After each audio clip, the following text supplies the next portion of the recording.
Hello, I appreciate you for being here. Today is Monday, March 2nd, 2026. Going into today's readings, a vision and a prayer.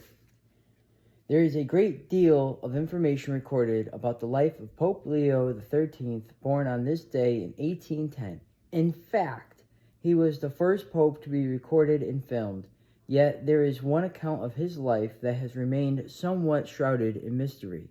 The story behind his writing the prayer to Saint Michael the Archangel. According to witnesses, one morning in 1884, after celebrating Mass, Pope Leo XIII suddenly turned pale and fainted. He later told his priest secretary he heard the voice of Satan telling God he could destroy the church if given enough time and power.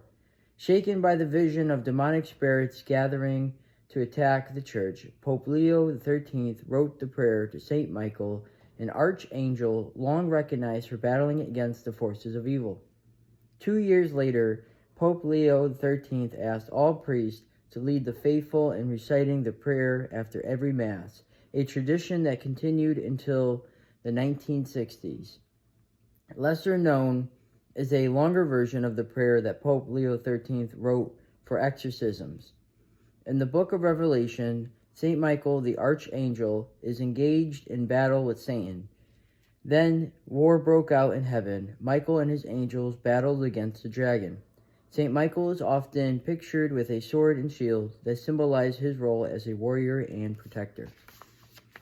Mark chapter 14, lines 32 to 34. Then they came to a place named Gethsemane, and he said to his disciples, "Sit here while I pray."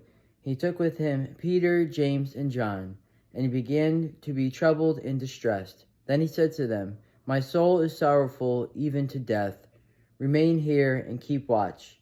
Jesus is facing the toughest ordeal he's ever faced, and he desires support from his friends. Jesus is truly God and truly human. In the early centuries, they had a hard time believing he was God. In more recent centuries, people have a hard time believing he is human. In this scene, we see his humanity in all its fullness. Jesus is looking at death, not any death, but a shameful, painful death on the cross, and he looks it in the eye. He is on the ground, pouring his heart out, troubled and distressed. In the end, he will manage to see it through, but he struggled, and Mark wants us to know that.